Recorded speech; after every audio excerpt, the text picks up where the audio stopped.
भगवान बुद्ध ने भी वर्षों प्रवचन दिए, परंतु आज भारत में उनके अनुयायी नहीं के बराबर है।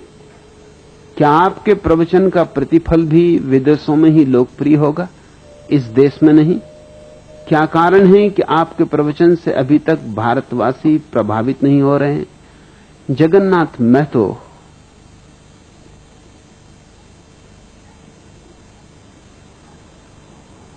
भारत के पैरों में कुछ गहरी जंजीरें, भारत की आंखों में बहुत प्राचीन धूल की परतें। भारत का मन गुलाम, भारत की आत्मा गुलाम। भारत जिया है अंधविश्वासों में, और इतनी लंबी सदियों से अंधविश्वासों में जी रहा है कि जब भी कभी इन अंधविश्वासों को तोड़ने की कोशिश की गई तो हमने प्राणपण से अपने अंधविश्वासों की रक्षा की। निश्चित ही तुम ठीक कहते हो कि आज बुद्ध के मानने वाले भारत में ना के बराबर हैं, और जो हैं भी थोड़े से, उनको भी बुद्ध से कुछ लेना देना नहीं। वो तो मानने वाले हैं बाबा साहब भीमराव अंबेडकर के, उनको बुद्ध से क्या लेना देना? अंबेडकर को बुद्ध से क्या लेना देना था? अंबेडकर शुद्ध राजनीतिज्ञ थे, धर्म से उनका क्या नाता था, क्या संबंध था? उन्होंने हरिजनों और खासकर महारों को, महाराष्ट्र में, खुद महार थे, मराठी थे, तो महाराष्ट्र के महारों को हिंदुओं से कैसे अलग कर लिया जाए, इसके लिए बुद्ध धर्म को चुना। और ऐसा भी कुछ नहीं था कि बुद्ध धर्म से उन्हें खास लगाव था। उनकी जिंदगी में कई मोड़ आए। कई दफा उन्होंने सोचा कि मुसलमान हो जाएं सबको लेके, कई दफा सोचा कि सबको लेके ईसाई हो जाएं, लेकिन शायद बहुत से महार, बहुत से हरिजन इतने दूर तक उनके साथ जाने को राजी न होते। मुसलमान होना, ईसाई होना जरा दूर की यात्रा हो जाती। बुद्ध इतने दूर नहीं मालूम पड़ते। कुछ भी हो, बुरे भले जैसे भी हो, यूं हिंदुओं ने स्वीकार तो किया ही है कि हमारे 10वें अवतार हैं, तो अवतार थोड़े गलत किस्म के अवतार हैं, हिंदुओं ने कहा। कुछ ढंग के नहीं है, कुछ बेढंगे, कुछ वेद के अनुकूल नहीं, वेद के प्रतिकूल है, मगर कुछ भी हो, हैं अवतार। तो हिंदुओं को मुसलमान बनाना या ईसाई बनाना जरा दूर का पड़ाव होता, बहुत कम लोग जाने को राजी होते। इसलिए फिर अंततः राजनीतिक दांव पैंच की वजह से अंबेडकर ने तय किया कि अपने अनुयायियों को लेकर बौद्ध हो जाएं। ये राजनीतिक काम था, इसमें बुद्ध से कुछ लेना देना नहीं। ये जो थोड़े से आज बौद्ध दिखाई पड़ते हैं, ये बाबा साहब अंबेडकर के अनुयायी हैं।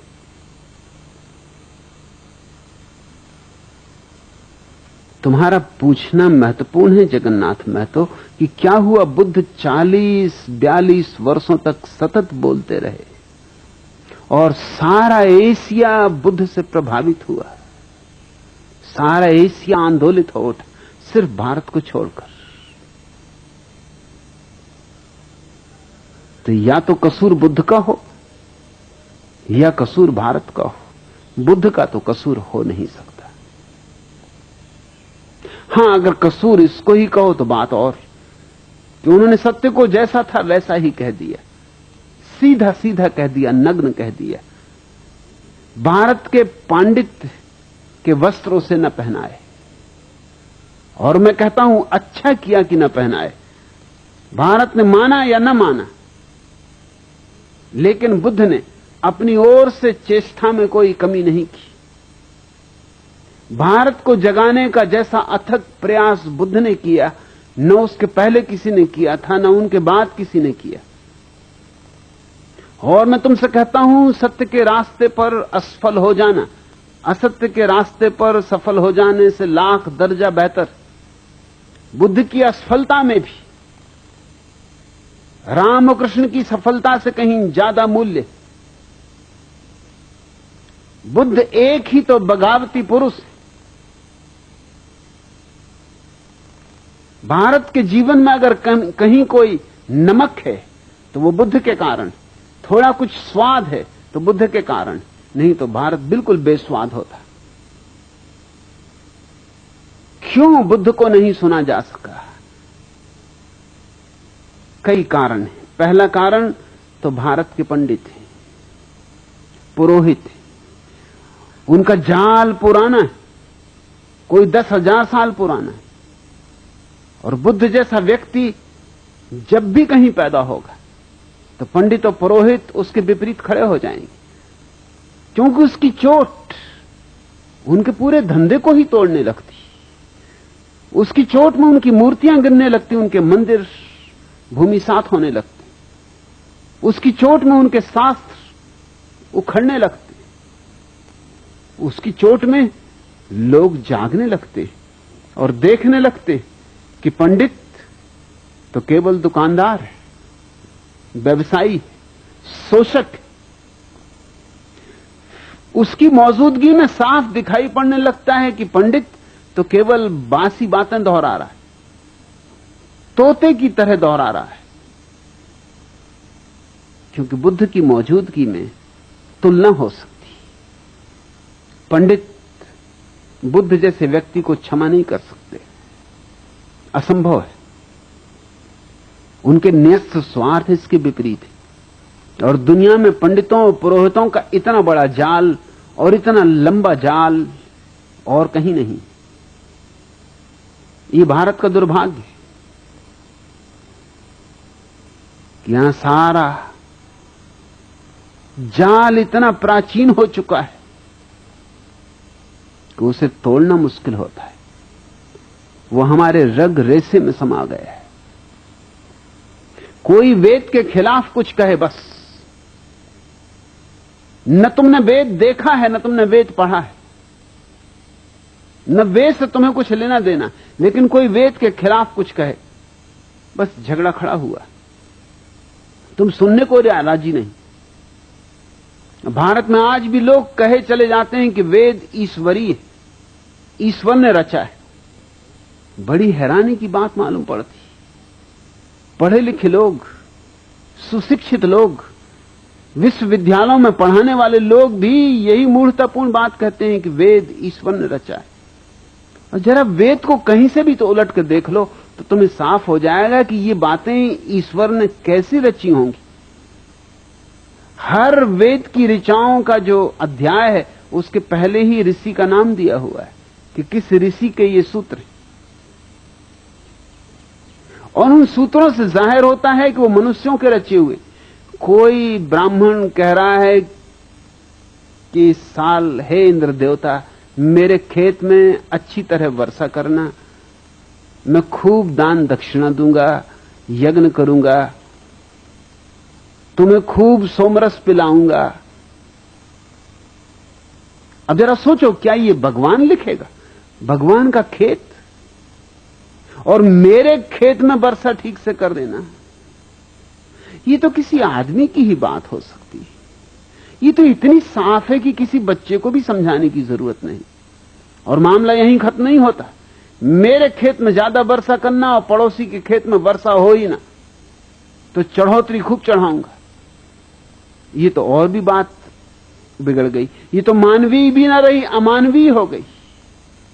और मेरी गऊओं के थन में दूध बढ़ जाए और पड़ोसी की गऊओं के थन का दूध बिल्कुल सूख ही जाए, ये ईश्वर कहेगा? ईश्वर का कौन पड़ोसी? सब गऊएं उसकी, सबे भूमि गोपाल की, सारी भूमि उसकी। कौन सी मेरी और कौन सी तेरी? वहां भी मेरा तेरा चल रहा है। तो बुद्ध ने यही कहा कि वेद कोई ईश्वरी शास्त्र नहीं है, कोई शास्त्र ईश्वरी नहीं, सब शास्त्र आदमियों ने रचे।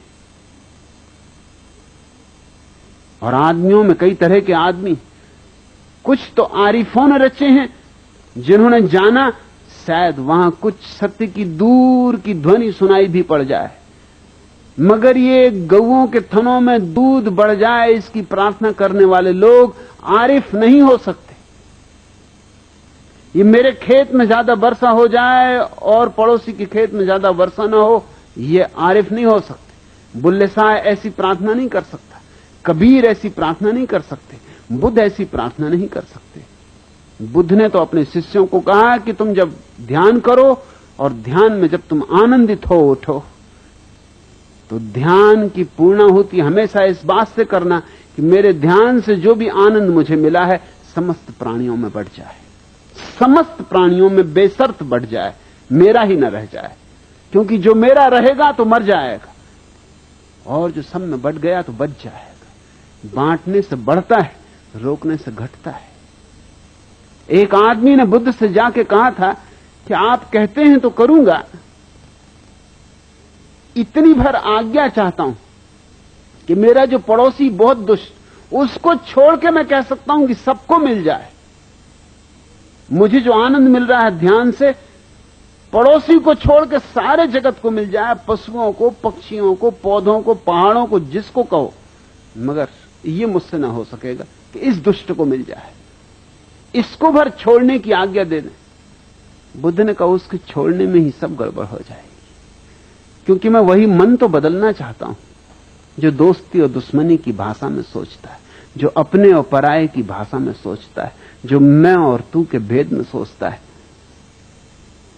उस पड़ोसी को तो पहले मिले फिर और सबको मिले, ऐसा तू ध्यान करना। ध्यान जब आए और आनंद जगे तो कहना पहले मेरे पड़ोसी को मिल जाए और फिर सबको। पड़ोसी को पहले मिलनी चाहिए, पड़ोसी है, तेरे से आनंद की धारा बहेगी तो पहले तो उसी को छुएगी, फिर औरों को छुएगी, फिर दूर चांद तारों को छुएगी। और तू कहता पड़ोसी को ही ना मिले, तो फिर धारा बहेगी ही कैसे? यहीं अड़चन आ जाएगी, यहीं पत्थर पड़ जाएगा। वेद ने जो कुछ कहा है वो आदमी की कामनाएं हैं, आदमी की वासनाएं हैं। बुद्ध ने कहा कि वेद मनुष्यकृत है और वो भी बहुत साधारण मनुष्यों द्वारा निर्मित है, जिनकी कोई महत्वपूर्ण बातें भी नहीं। कहीं कभार भूल चूक से कोई वेद में सूत्र मिल जाता है जो प्रशंसा के योग्य है, 1%, इससे ज्यादा नहीं। 99% तो कूड़ा कचरा है। इस बात को सुनते ही पंडित नाराज हो गए और पंडितों का पूरा जो आयोजन था सारे जगत को ग्रसित किए हुए, उसने बुद्ध के खिलाफ जिहाद छेड़ दी। इसलिए बुद्ध को सुना नहीं जा सका, शायद मुझे भी नहीं सुना जा सकेगा। कोशिश करूंगा, कोशिश कर रहा हूं, मगर मुझे इसकी बहुत फिक्र भी नहीं और बुद्ध को भी इसकी बहुत फिक्र थी, ऐसा मत मानना। जो सुन सकते हैं वो सुन लेंगे, जिनके काम का है उन्हें मिल जाएगा, जिनके पास थोड़ी बुद्धिमत्ता है वे पी लेंगे। और बुद्धुओं के लिए क्या किया जा सकता है? फिर वो भारतीय हो या गैर भारतीय हो, बुद्धू तो बुद्धू। और इस देश में बुद्धुओं की लंबी परंपरा है, लंबी श्रृंखला है। भारत जैसे मरना ही भूल गया है और चूंकि मरना भूल गया इसलिए लाशें रह गई। मरना भूल गया इसलिए पुनरुज्जीवित होना भी भूल गया। बूढ़ों को मरना चाहिए ताकि बच्चे जी सकें। इस देश में बूढ़े जिंदा हैं, इसलिए बच्चे तो पैदा ही नहीं हो पाते, या होते हैं तो बूढ़े ही पैदा होते। फिर भारत कहने को आस्तिक है लेकिन वस्तुतः आस्तिक नहीं, नास्तिक है, क्योंकि तुम्हारा सारा धर्म नकार पर खड़ा है। यह छोड़ो, यह छोड़ो, यह छोड़ो, यह नकार है। संसार असत्य है, माया है, छोड़ो, घर गृहस्थी माया है, छोड़ो, भागो। ये जो भगोड़ापन है ये नकार है, और जहां नकार है वहां नास्तिकता है। तो हमारी आस्तिकता ऊपर से ओढ़ी हुई राम नाम चदरिया है, भीतर कुछ और चल रहा है, बाहर हम कुछ और ओढ़े बैठे हुए। बुद्ध ने हमारी चदरिया छीन ली और कहा कि पहले अपनी असलियत देखो, क्योंकि असलियत में ही क्रांति हो सकती है। पहले अपने जीवन का सत्य समझो तो ही तुम्हारे जीवन में क्रांति हो सकती है। और अगर उस सत्य को नहीं देखा तो तुम थोथे आस्तिक बने रहोगे, मगर गहरे में तो तुम नास्तिक ही रहोगे। असली आस्तिक होने के पहले व्यक्ति को नास्तिकता की अग्नि से गुजरना पड़ता है। जिसने नहीं कहना ही नहीं सीखा वो हां क्या खाक कहेगा, उसकी हां में बल नहीं होगा, उसकी हां नपुंसक होगी। बुद्ध ने नास्तिकता से गुजरने का पाठ दिया, बजाय इसके कि भारत उनके पाठ को सीखता, भारत ने उन्हीं को नास्तिक करार दे दिया।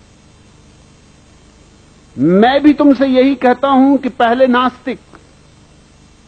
नास्तिकता की तलवार से काट डालो सारे अंधविश्वास, सब पाखंड, गिरा दो सब जंजीरें, तोड़ दो सब अंधकार। और जब नास्तिकता से तुम सब सफाई कर चुको तो फिर तुम बीज बो देना फूलों के। उनसे जो फूल खिलेंगे वे आस्तिकता के होंगे। जैसे कोई बगीचा बनाता है तो पहले पत्थर साफ करता है, जमीन गोड़ता है, जड़ें निकालता है, घास पात उखाड़ता है, ये नास्तिकता का काम है। और फिर बीज बोता है, फिर फूल आते हैं, वसंत आता है।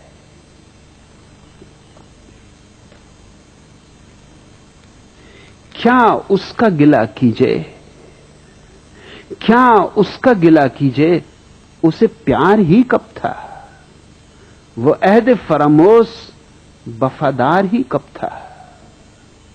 उसने तो सदा पूजे हैं उड़ते हुए जुगनू, वो चांद सितारों का परस्तार ही कब था। हम डूब गए जागती रातों के भंवर में, हाथ उसका हमारे लिए पतवार ही कब था। आमों की हंसी ऋतु के सिवा भी तो वो कूके, लेकिन किसी कोयल का ये किरदार ही कब था। आवाज जो मैं दूं तो किसी और को छू ले, इस आंख मिचौली से वो बेजार ही कब था। मशहूर जमाना है कतील उनकी उड़ाने, वो दाम मोहब्बत में गिरफ्तार ही कब था। तुम ठीक कहते हो, क्या मेरी बात भी परदेश के लोग ही समझ पाएंगे? देश परदेश का मैं तो कुछ फासला नहीं करता है, जिसकी प्यास होगी वो समझ पाएगा। आमों की हंसी ऋतु के सिवा भी तो वो कूके, लेकिन किसी कोयल का ये किरदार ही कब था। आवाज जो मैं दूं तो किसी और को छू ले, मैं तो आवाज दे रहा हूं, जिसको छू सकती उसी को छूएगी। आवाज जो मैं दूं तो किसी और को छू ले, इस आंख मिचौली से वो बेजार ही कब था। ये भारत तो जमाने हो गए, तब से अंधविश्वासों में जी रहा है। इसने सत्य की खोज तो कब से बंद कर दी। पुकार तो मैं दूंगा, आवाज तो मैं दूंगा, दे रहा हूं, लेकिन उनको ही सुनाई पड़ेगी जो सुनने को राजी। इतना ही करो कि दरवाजा खुला रखो, कम से कम तुम तो सुनो जगन्नाथ महतो, औरों की फिक्र छोड़ो, क्योंकि तुम्हारे और दूसरे प्रश्न भी हैं, उनसे जाहिर होता है कि तुमको भी सुनाई नहीं पड़ रहा। तुम्हारे दूसरे प्रश्न भी हैं जिनसे साबित होता है कि ये प्रश्न तुमने अपने ही बाबत पूछा है। नाम भारतीयों का ले रहे हो। दिल दर्द की शिद्दत से खूंगस्ता व सिपारा, इस शहर में फिरता है एक वैसी व आवारा। शायर है कि आशिक है, जोगी है कि बंजारा, दरवाजा खुला रखना। सीने से घटा उठे, आंखों से झड़ी बरसे, फागुन का नहीं बादल जो 4 घड़ी बरसे। बरखा है ये बादों की, बरसे तो बड़ी बरसे, दरवाजा खुला रखना। आंखों में तो एक आलम, आंखों में तो दुनिया है, होठों पे मगर मोहरें, मुंह से नहीं कहना है किस चीज को खो बैठा, क्या ढूंढने निकला है, दरवाजा खुला रखना। हां थाम मोहब्बत की गर थाम सके डोरी, हां थाम मोहब्बत की गर थाम सके डोरी, साजन है तेरा साजन अब तुझसे तो क्या चोरी, ये जिसकी मुनादी है बस्ती में तेरी गोरी, दरवाजा खुला रखना। शिकवों को उठा रखना, आंखों को बिछा रखना, एक दिया दरीचे की चौखट पे जला रखना, मायूस न फिर जाए, हां पासे वफा रखना, दरवाजा खुला रखना, दरवाजा खुला रखना।